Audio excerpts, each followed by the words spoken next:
Malcolm Brogdon has a concussion. What does that mean for him? What does that mean for the Pacers as they approach this weekend back-to-back with two interesting games coming up? Plus, Chris Duarte has been playing again. How's he fitting in with this team? Where's he grown as a rookie? How does he look? What's his best skill? And should Terry Taylor be playing more? All that and more coming on today's Locked On Pacers podcast.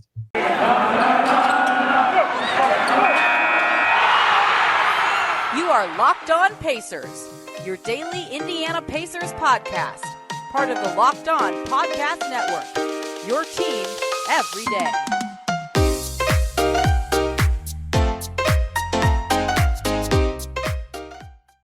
Welcome in to another edition of the Locked On Pacers podcast, where we, of course, talk about the Indiana Pacers as always. My name's Tony East. I cover the team for Forbes and the West Side Community News. And today, it is Friday, and it is the third day in a row that the Pacers are not playing. The weirdest thing in the middle of the season to have these giant random gaps. But that means we get to cover a lot more stuff, interesting notes on players, injury updates, especially with Malcolm Brogdon, who has a concussion. That's new. And minutes distribution, who Rick Carlisle is and isn't playing, specifically Terry Taylor, who I got a DNP last game against the Cavs. We're going to talk about all that today, and joining me to do that, friend of the pod, one of the most frequent guests in Locked On Pacers history, Mr. Derek Kramer. You might know him as iPacersblog. Derek, how's it going, man? Pretty good. These breaks used to be when I produced more content. Like, these were my favorite times to write because it's like you don't have the quick turnaround like you have. Your pieces have time to breathe. So I would love to get something out on that first day, and then it would have time for 3 days before a new game. What I like about them is the stats don't update. So if I'm writing a story, it rolls over the next day. I don't have to go change all the rankings and the numbers, which is very nice. But the Fever made a big trade, which filled my gap. Today, like I said, we're talking about Brogdon and his new injury, Chris Duarte's growth as a rookie, and Terry Taylor's minutes. And I'll start with the big news. Malcolm Brogdon is stunningly going to miss some time. He's got a concussion. It was learned at practice on Thursday, which he came against the Cavs, and I didn't even realize it, but when you watch the video, Evan Mobley grabbing a rebound, trying to yank it away from Jalen Smith, clocks Brogdon in the head. He's immediately feeling his head in pain, and somehow I didn't even notice. During the game, it was very obvious that it hurt his head, and big moment in that game, big shift, Evan Mobley grabbing that rebound. But he has a concussion, Malcolm Brogdon does. He's now in concussion protocols, will miss at least the back-to-back this weekend the Pacers have against San Antonio and Atlanta, perhaps even more time. You never want to mess with concussions, although, ironically, they do have only one game in the 5 days after the Atlanta game because this is the softest part of the schedule, so maybe he'll just miss 3 games, and that'll be that. Before we kind of cover who's going to benefit from this, what will look different about the team, what are the Pacers going to lose in the next couple weeks, Derek? Because Brogdon's been playing pretty well for this team.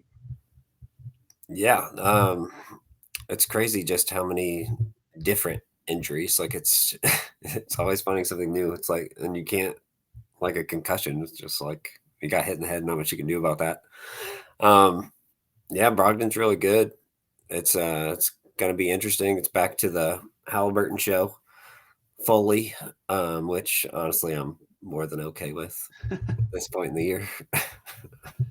Yeah, I don't think they'll be way worse. So Brogdon's been really good since the All-Star break when he's been available. Obviously not playing in the back-to-back, won't be playing in these games, but I mean his stats are fantastic. He described it as he changed positions to the 2 guard, and in that off-ball role a little bit, he's been attacking the defense in a different way, and he's been awesome, quite frankly. I mean his stats in the 6 games since the break, he is averaging 22 points, 6 assists, 6 rebounds per game on 44, 39, 83 splits. That's a damn good player, and he's often guarding the other team's best player as well. So obviously the Pacers will suffer in terms of impact. I don't think they necessarily are devastated by that fact, but they will be worse, right? They lost to Orlando without Brogdon already coming out of the break. Like they clearly are a much worse team without him. That said, I know you were looking this up too. The big benefit, like you mentioned, is Halliburton will run the show more. And, most of the games they've been playing, I would say about 3/4, not more than that, 3.5 quarters of the time, those two are sharing the floor. Halliburton's touches are about the same, whether or not Brogdon's in the game. But in the last 5 minutes, that completely shifts, and the ball all goes to Brogdon, and it has been in these stretches. So I certainly think we'll get to see, if there are any, some more clutch reps for Halliburton. And numerically, this kind of stunned me. With Tyrese Halliburton on and Malcolm Brogdon on the court in the 6 games they've played together, about 24 minutes per game, ironically. this season. Pacers net rating is minus 14.5. And with just Haliburton on and Brogdon off, it's minus 0.6. They might actually be okay in these games, Derek. Yeah, it's I saw the same numbers when I was looking them up today. I was very surprised.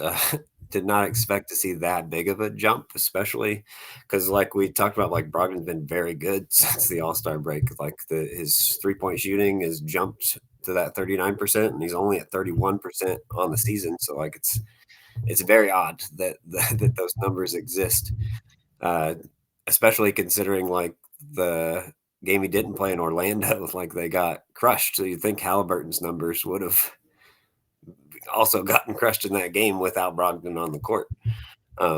Well, to interrupt you for a second, the reason why they're so staggering is if you flip the script, it's actually more dramatic where Brogdon plus Haliburton obviously still minus 14.5, but Brogdon no Haliburton is plus 20.2. 20.2 net rating, which again, it's only 6 games since they've had both on the roster at the same time. So we're talking about like 70 minutes of game time. That's nothing. But yeah, I mean, the Pacers have been, look, I think they fit well together, and I don't think they're playing poorly together, but the numbers are like, holy crap, one at a time. So perhaps solo Haliburton could be good for the team. Yeah, that could be a good sign if he does stick around in the future for him running the bench units for sure. I lost my thought. I ruined your train of thought with an interruption about the just. I can't believe how those numbers. Like yes. I do believe it, I guess, but I'm also was like that's a 34-point net rating swing for Brogdon and Haliburton's in and out. Like that seems crazy because they fit well together. Like they're connecting on assists, they're attacking off of each other, and a lot of the difference is defense, and that could be at like the defense gets almost over 10 points per 100 possessions better when it's just one of them, and that just kind of feels fluky to me almost. That's where the small sample really comes in. Yeah, even just small sample size, just that big of a jump. I mean, like 6 games is nothing, but it's not super small where you would expect those giant crazy numbers. Right. So the rotation is going to be kind of wild at point guard because Lance is also hurt, still dealing with that ankle injury that actually has gotten a little worse, I think. He didn't do a full practice this weekend. And as we know of Lance, for him to not play, I mean, he's hurt, and so that obviously sucks for him because he'd have a big opportunity with Brogdon out. So these 2 games this weekend, I mean, Kiefer Sykes might be playing some serious minutes. They're going to need someone to play guard, and maybe they can finally do something I've been wanting and play Duarte as the reserve one a little bit. They did it for about 2 or 3 games after Brad Wanamaker was waived, and it went okay, but they haven't really gone back to it, and Duarte's missed some time, obviously influencing that. But the guard rotation without Lance and Brogdon at the same time again is going to be very interesting. They haven't really had this low of depth since the trades they made. Yeah, I think one of the big downsides is just like how many minutes is Haliburton going to get? Yeah, because early on he was playing over 40, and just like really need to see him play that. We don't need to add another guy to the injury list this season. But Sykes is definitely going to play. Maybe Dwayne Washington gets another run at point. It doesn't seem like those minutes typically go very well. He's definitely more of a two-guard. No, they have not. It has been good to see him actually get some shots to go in lately, though. Yeah, Kiefer started really great with the Pacers. He earned his spot on the team, is a more than capable 3rd, 4th emergency guard, whatever. But he quietly has struggled a little bit in his recent appearances. Like he hasn't hit a shot in a game since February 15th, which is a little unfair to say. It's only been 28 minutes of time, but he's quietly gone kind of cold as well. Hasn't shot over 40% in a very long time. So they're going to need him to step up. Although, again, I don't think they'll be devastated if they lose either of these games this weekend. So a good opportunity for Kiefer to get some rhythm back and get some more reps because, again, he hasn't been playing that much. Only 3 appearances since the All-Star break. So it'll be interesting to see how much he can do coming in cold, or if they experiment a little bit, which is what Rick Carlisle's been doing a little bit since the break. Like you said, will Dwayne play the backup one? He did for a little bit of time when Lance was hurt before Duarte came back. And in that game, Brogdon was out in Orlando, for example, and that wasn't perfect for him. He's a good quick decision maker, but his passing is very basic passes. And when combined with his penchant for just quick trigger shooting, if he's off when he's at point, he looks really rough. And Duarte obviously hasn't had a ton of reps at that position either. So they might need Kiefer to play pretty well if they want to win these games. For sure. I think my thought finally came back to me from forever. Okay. So Yeah, not good. Not a good start for Brogdon with the Yeah. Brogdon, is that where the thought came back to? nothing is ever going to roll off the tongue for a combined name like Bonus, but I'm trying some things out. But I think one thing that is nice about it is, like you said, the clutch. When we mentioned the clutch stats between Brogdon and Halliburton, is that now we'll get to see Halliburton kind of run that show if the games are close. But typically, it seems like the Pacers find a way to make the games close no matter what. Um, but we'll see Tyrese more in clutch. When I looked up the different games, like before Brogdon came back from injury, in 4 clutch games, Halliburton had a 24% usage rate, so he's getting those reps. 50% of the team's assists in those 4 games. Wow. 4 clutch games with Brogdon, his usage rate drops to 18.8%. And only 11% of the team's assists. Wow. Brogdon in those minutes, his usage rate is 35.4, and that's up from even his whole season is 32%. So, and I looked up what's just like terms of what the league ranking is. That's 30th in the league, so it's not like completely ridiculous. Like Trae Young's like 46%. Like all the big superstars are way up there. But Brogdon's usage rate normally, like throughout the course of the game, is only 24.6%. So he really takes it up a notch in terms of trying to take over at the end of the game. And you really like the clutch obviously has not gone well for the Pacers in any stretch of the imagination. Like we know what Brogdon clutch and Karis LeVert was very bad in the clutch this year for the Pacers. We know what that looked like. Like the Pacers need to give Halliburton those reps, especially as a guy who struggles with aggression at times. It's like you want to see him, like, you got to be the guy, do it. And like, because this is your chance to learn and see what you can do in these moments and get more confidence just being that guy. So I actually think Brogdon is like a slightly above average clutch player in the NBA. Like he's shown he's pretty good in those situations. But when you're only slightly above average and your team's defense in the clutch is approaching worst ever sort of levels, I mean, they are just horrible in the clutch. It doesn't matter. So then at that point, give the reps to the young guy who's going to be the future of your franchise. So it's not even necessarily like I get that Malcolm's usage maybe shouldn't jump that much, but to me, it's just that it's also like Buddy Hield getting some shots or Jalen Smith taking a clutch 3. It's like, give Tyrese the ball. Just give Tyrese the ball. I don't even care if he shoots or gets an assist. Just like let him do something.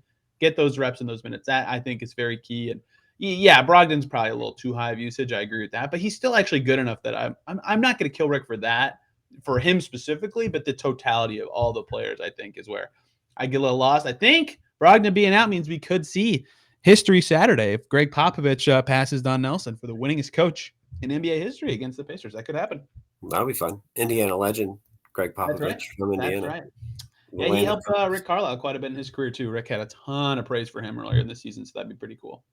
I will say I looked up just the Pacers clutch, like the net. Obviously, you've talked about in previous pods, like the net rating in the clutch is kind of messy, but they are 29th in the league in offensive rating as well. So like offense and defense both in the clutch have just been so bad all year. In past years, their offense was not great and their defense was decent, and now their defense is. I looked up I was very surprised at how high. Like the defense was like 3rd 2 years ago. In the clutch. Like they were great. Like that's what made him not need a closer. But now Dan Burke effect, of course, and Nate McMillan always getting everybody to try hard for 48 minutes. So without Brogdon, they'll be maybe a little worse in the clutch, probably a little worse in general. But the Halliburton solo minutes, like we mentioned, have gone well enough that they could be okay. And he's played 11 games with the Pacers. 8 of them have gone into crunch time. So there's a high chance we see at least one clutch game this weekend for the Pacers as they go against Greg Popovich and former head coach Nate McMillan. Let's move on and talk about one Chris Duarte, who is back from injury after his toe injury that plagued him for a while, playing more with Halliburton, playing more with the new team, which is always tough for rookies that they get to the NBA. They have to learn so much, and then they have to jump in with the new roster. Before we talk about Chris Duarte, let me tell you guys about the good folks over at BetOnline.ag. It's that time of year again. College basketball's tournament is finally upon us, and my God, Derek, there's a chance the Indiana Hoosiers are in it after a crazy Thursday for IU. And for the latest odds, contests, and player props, BetOnline.net is the #1 source for all your sports betting needs and info. BetOnline remains the best spot for all your sports scores, sports podcasts, and sports news this season. It's not just basketball. They're your continued source for all sports wagering and information needs, including live betting and your favorite Vegas casino games. Head to that website today, betonline.net, or use your mobile device to sign up today and learn more about the trends in the action. BetOnline is where the game starts. Thank you, everybody, for making Locked On Pacers your first listen today and every day to listen to me and Derek talk sweet nothings about the Indiana Pacers.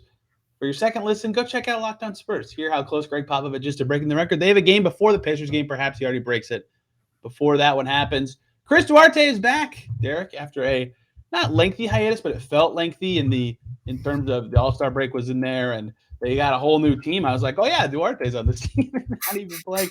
He played on Tuesday against the Cavs. That was his first game since the road trip where he played against Orlando and re-aggravated the toe injury that he originally re-aggravated against Minnesota back on the February 13th. So he's only played in 3 games since the All-Star break, and in 2 of them he played about 15 minutes. So we don't have a ton of evaluation on him so far, but how do you feel like, in the 4 or 5 games he's played with the new look Pacers that he's kind of fit in with these new guys?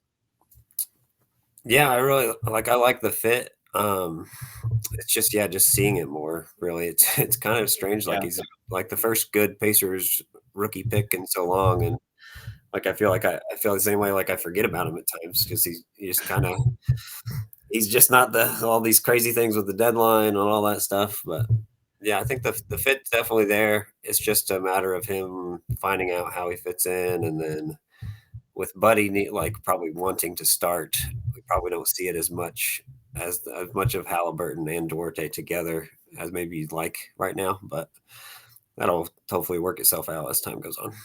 I am still pro Duarte off the bench this season. The next season, I don't think so as much because this year, down the stretch, I just talked about this with Alex Golden on Setting the Pace earlier today. So I've got these thoughts fresh in my head. I think that the data evaluation part, obviously you want a lot of Duarte plus Halliburton data. And I'll talk about that in a couple of seconds. But I think the more important data collection is the veterans with Halliburton because they might not be on the team next year, whereas Chris Duarte will certainly be on the team next year. So with Duarte, what's more important to me is getting him reps, and he gets more with the second unit. Well, at least in theory, that hasn't been like perfect in practice. But to me, that's why I think it makes more sense to have him come off the bench, and he can still be the first sub and play with starters and play with whatever good guard you want or both good guards at the same time. And so I think that makes, to me right now, for these last 17 games, 16 games, I would keep him coming off the bench. But that wasn't really the purpose of this conversation. It's just something interesting. But yeah, I think that's the right role for him to get the reps. But with Halliburton, so far, not a ton of minutes. They are currently at 73 minutes. They have a plus 0.2 net rating. So that's not anything. That's not a big sample or a big plus, but it's a plus. Dang it. Pacers fans can hang their hat on something. It's actually one of those goofy ones where they have 3 more defensive possessions than offensive possessions. So their raw plus minus is negative, but their net rating is actually positive. Very confusing. But yeah, they've done pretty well with those 2 on the court together, which I find fascinating because that's really important to monitor. Like those 2 guys are potentially the future of this team. So monitoring how they play together is interesting. And I think so far, and given their skill set, they're not going to be a bad fit. And I'm rambling here, but so far, I think that Duarte plus Halliburton has been a pretty good fit together. I definitely agree. It's just a matter of seeing it more. One thing I noticed when I was diving into Duarte's stats, have you noticed his home and road splits? Oh no! Do we have a new McDermott? We have a new road McDermott. Oh no! Oh, he's a road specialist. He's a road specialist. I was so surprised when I noticed this. I was just like seeing do you have any major slumps this year? Like I looked at his monthly splits, pretty consistent. Oh my gosh! It's crazy. Yeah. So his shooting percentage at home is 39.8%. Wow. His 3-point percentage is 32.8%. True shooting percentage 50.2. Usage rate 21.2. But then road jumps up from 39.8 to 46.7%. 3-point percentage goes up to 40.2%. And then the true shooting percentage jumps up 7%. Usage rate stays about the same, 21.9%. So very, very, very surprising to see that, especially for a rookie to be that much of a difference on the road. Yeah, that is surprising to me. That's not like with McDermott. I ended up noticing. There was a point, and I think his late in his first season, I was like, wow, he's having these crazy games, and none of them are at home. I haven't noticed with Duarte yet. I haven't been like, oh wow, okay, that's crazy. I did not realize that. We need a new guy with crazy splits to track on the internet to be dorky. So I'm glad that one exists. Yeah, Duarte, and a kind of a serious player progression statistical note. As he's grown his rookie season, I still think he can be a lot of roles. I don't want to box a guy in after 1 year, especially a unique situation where he's 24 but hasn't been playing basketball his whole life, stuff like that. I sometimes people think about what's his best skill, what would his best role be. I don't want to box him in, but I will say right now, I've been very impressed recently with his catch and shooting ability. I think that he's showing is probably what he's going to be able to hang his hat on his whole career. Right now, 39.3% on catch and shoot shots right now as a rookie. And he takes tough ones. Like he's willing to take them contested or off of one dribble with the man in his face. And he's got the shot fake one dribble shot. That is a really important skill, both that shot fake shot and just being able to be a good catch and shoot guy. So I don't view him as like an awesome shooter yet. He takes a lot of tough ones, and his non-catch and shoot percentage is much lower, obviously, but he's still an above-average three-point shooter. He's a good movement shooter. He's fearless. So I think as he grows in with reps in the NBA and gets stronger and gets a little bit better at wiggling free, I think he's going to be an elite shooter. I'll use the word. I think Chris Duarte is going to be an elite shooter. So regardless of his other skills, which he's okay off the bounce and is getting better at his decision-making on drives, again, I would like to see him play some point guard. I think I'm getting close to the point where I would already say I think he's going to be an elite three-point shooter. Good to hear. Good to hear. I think one of the things I've been most impressed about is just he's so poised. Like nothing gets him rushed. Like those one dribble, like pump fake one dribble threes just look so pretty. They're just beautiful to watch. Takes tough shots, but those twos that he hits are just like they're incredible sometimes. Some of the little fadeaways that he does and the tough contested ones. He did one of his classic going right at a big matchup, like one of the top rookies when he went one-on-one against Evan Mobley and hit a fadeaway baseline two and got the and one. Like very impressive. Yeah. So the part of the reason I've been tracking his stats so much recently is because I noticed not long after the All-Star break that like only 1/5 of his shots are at the rim, which is really low. And that matches the eye test, but I didn't realize how low it was. And I think he can be better. But a lot of times on drives, he wants to pull up or like take the tough mid-range shot, like kind of like Jason Tatum does. But Jason Tatum's obviously like a stud. He can get away with it. Duarte, I think, because maybe he'll get to this skill, but like he does not get all the way to the rim. I think that's going to make him more likely to become a shooter or a movement guy who draws in the defense that way and is bending it off of screens instead of the guy who they're like, here, dribble the ball. Like, for example, O'Shea Brissett takes 13% more of his shots from 0 to 3 feet, and some of his are off of cuts and passes, obviously. But even he has, grown in his handle enough that he can get to the rim more often than Chris Duarte. And I don't consider O'Shea Brissett like some guy to ever be like, yeah, he's going to be a threat with the ball in his hand. So I think Duarte's got to get better driving to the rim, but the fact that he can still be effective with tough shots from all over the floor, he still is a decent mid-range shooter, which it's fine if he takes them, like you just talked about with that shot over Mobley. But the more I look into his statistical profile, and again, I don't want to box him into anything as a rookie, just right now, I feel like I get the sense that he's trending towards an elite shooter with other skills. I think that's completely fair. I mean, that's kind of what the knock on him in the draft was too, right? Like he didn't really get to the rim a lot, settled for a lot of tough twos, but like he makes them. If you make them, go ahead. You know what I mean? Like who cares? It's funny that you mentioned Tatum. Like those tough twos remind me of Tatum. I didn't want to mention it because it just sounds ridiculous. Well, you're not comping their ability. Well, you're comping one skill. You're not comping their abilities. You know what I mean? Right. Like when I say Isaiah Jackson's going to be the best shot blocker on 3-pointers. Now, he's not going to block the most shots to be the best blocker. I think he'll lead the league in blocked 3-pointers. You know who's really good at that? Chris Boucher. And that's just like, that's not a comparison of players. Like they're not even kind of similar. But similar skills. Yes. Yeah. So see, I made it a negative. I did it to Chris Boucher and Jason Tatum. So now no one can accuse me of biases. But yeah, like Tatum at Duke, everybody was like, oh, he doesn't get to the rim that much, and he takes all these tough twos, and now he's really good at those tough twos, and he's one of the best 15 players in the NBA. Actually, Jason Tatum's on a tear. Jason Tatum's been one of the best 10 players in the NBA in 2022. So Duarte is obviously not going to be that good, but he's got the tough shot making skills too. And if he can add that tough shot making at like 45% off the bounce, then he's your closer, right? Then he's a lot of stuff. So I would really like to. I would really like to see him get some clutch reps too. Really, I mean, he's hit some huge buzzer beaters like at the end of quarters. Obviously, the Lakers one is the biggest one, but even that, like that wasn't his rep. Like somebody found him in the corner.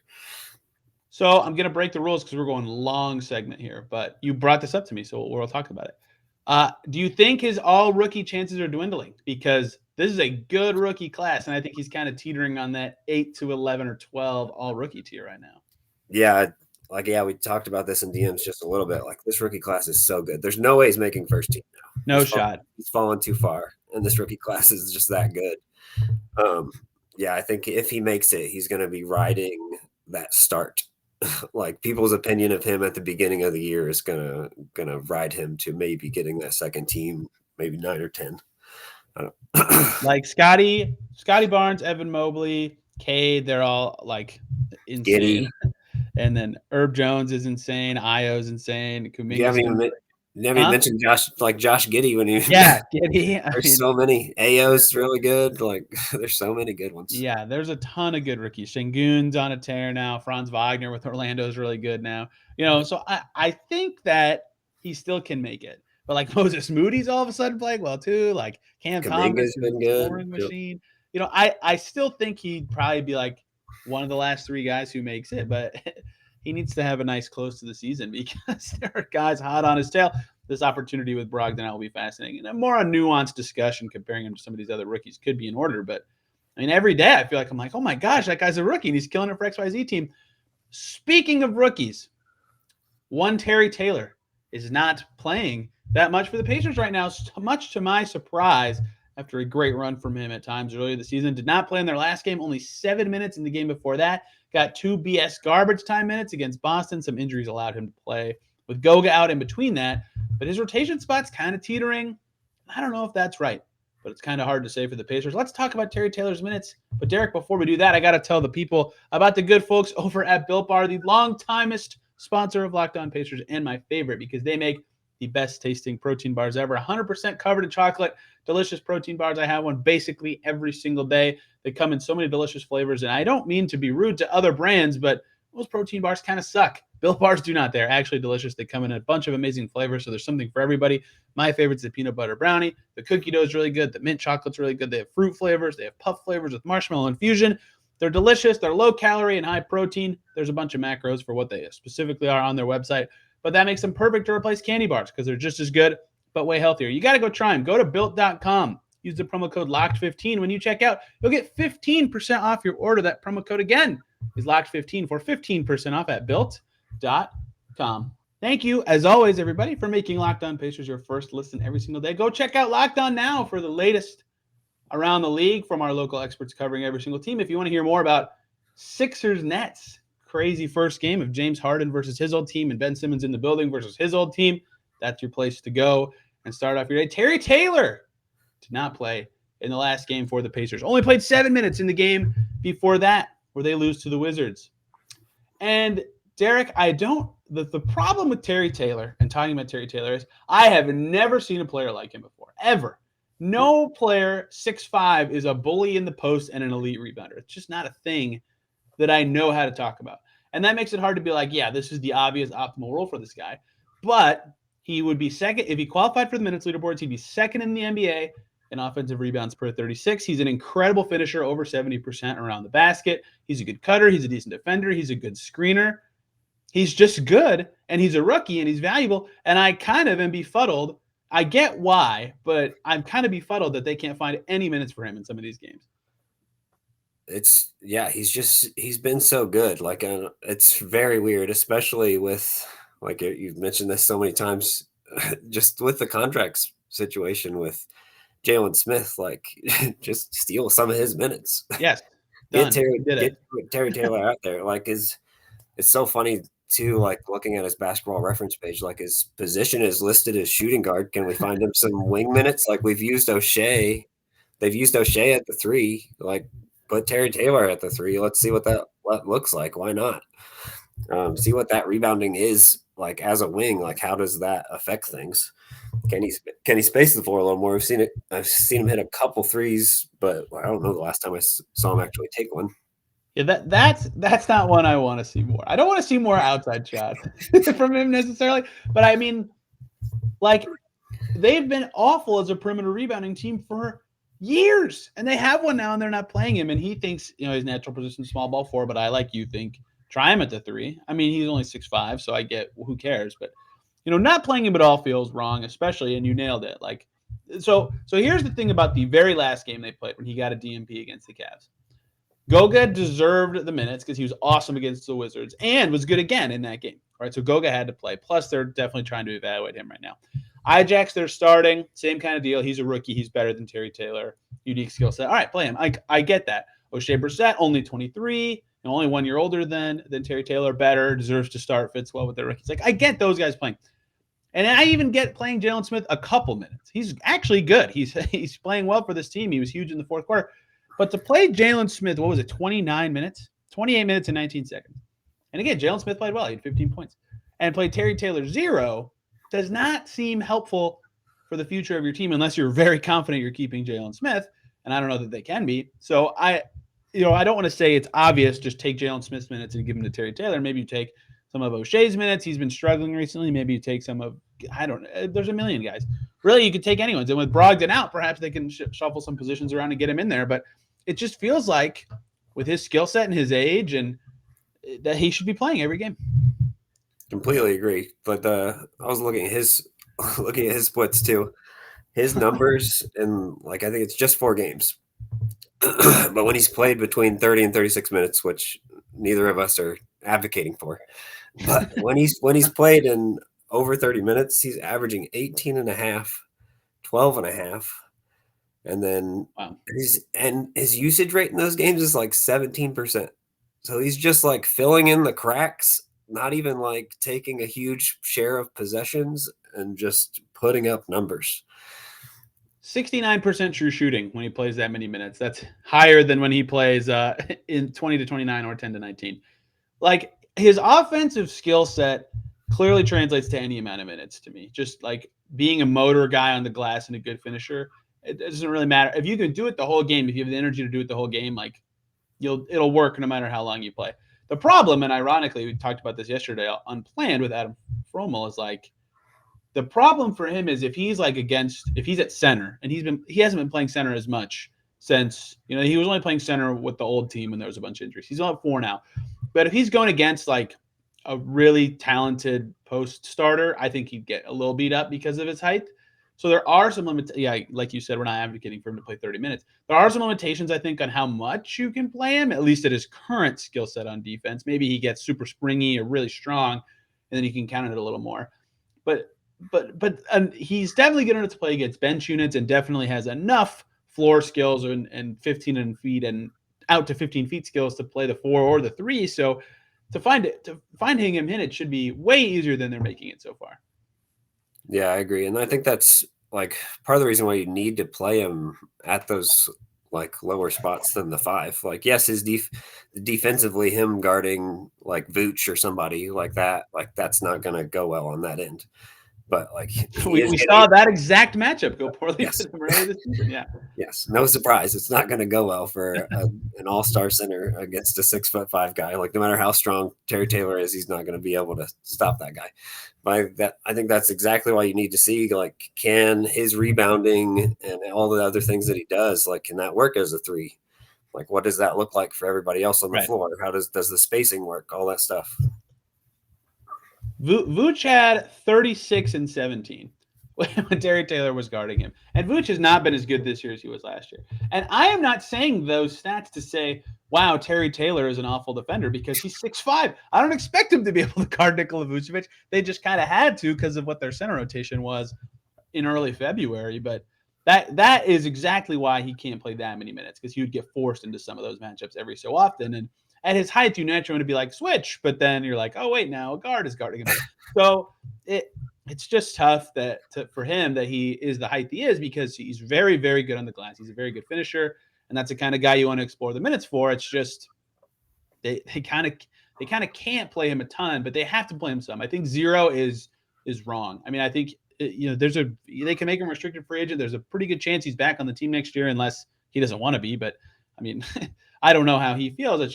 It seems like he's a natural fit to be on this team long term, and is very good at something that a lot of guys on this team are not. Yeah, we talked about clutch stats earlier when I was looking those up. He very small sample size because he hasn't played a lot. He's shooting 100% in clutch. It's probably like 2 offensive rebounds and putbacks. I remember one of them. But yeah, but that's something that like they could use in the clutch time, like his rebounding skill, especially like we see that so often against the Pacers where they give up key rebounds and key moments and give up those 2 points there where they just couldn't get the stop. Like Terry Taylor could maybe add that to this group. Remember the 5 games before the All-Star break when he averaged 6 offensive rebounds a game? I mean, it's ridiculous. 6'5" guy. Like that's crazy for anyone. I know. Anybody. Yeah, right. Can you imagine like who was 6'5"? Who's 6'5"? Like Lance is close. Well, Lance was a good rebounder actually for a little bit. Who's like not a good rebounder than 6'5"? Can you imagine Brogdon getting 6 offensive rebounds over 30 offensive rebounds over 5 games? Basically, like no way. I think I saw Ben Pfeiffer said this, like Terry Taylor is what everyone like wanted Alize Johnson to be. Yeah, like, I feel so perfect. Like he's a little bit more undersized, but like Terry Taylor like filled that hole that everybody thought Alize Johnson could. Not to make this a dump on Alize session, but like I think Alize is a better rebounder than Terry just because he's taller, but he's way worse at like the other stuff, like dribbling and finishing around the rim and stuff like that. I also still can't believe Alize Johnson's not on a team. He is actually quite talented. I'll always root for that guy. Very fun. Yeah, he's been on 4 teams this year, right? Like he's been around the league, but yeah, he was good for the Pacers, and I think that he can find another home. And similarly, though, Terry Taylor has shown, if you have that motor, you can always get on the floor, and Terry Taylor has not been getting on the floor. So I think it's important the Pacers find a way to do that, and they've got a good chance in this back-to-back with now Brogdon and Lance out to shuffle the rotation a little. If they move Duarte down, maybe a guard spot, or Dwayne down, there could be minutes for him. That's another way to get him in there. Maybe if they don't want to hammer Kiefer Sykes a bunch of minutes. We'll see. It's going to be an interesting weekend. We'll cover it all here come Monday. Derek, where can people follow you and anything you might have to say about the Pacers? At iPacersblog. I'm going to follow in Chris Duarte and Miles Turner's footsteps and take a one-day trip to Disney World here in a week or so. So that's my last word on the Pacers. A one-day trip to Disney World. That's very exciting. We could all use a one-day trip to Disney World. Derek, thank you very much for the time. Everybody, have a great weekend. Enjoy the 2 Pacers games on a back-to-back. It should be fun to finally watch them after a long hiatus. If you're a college fan, enjoy your Big Ten teams in Cambridge Fieldhouse this week. I have been enjoying the Big Ten tournament immensely, mostly because IU had a great comeback in their first game. We'll be back Monday talking Pacers, obviously. You can follow me at TEastNBA and this show at Locked On Pacers. I'm going to start using the account for tracking games that the Pacers have rooting interest in for the rest of the season. I'm going to thread it every day for the rest of the month. It's going to be awesome. Thank you guys for listening. Have a great weekend, and we see you on Monday.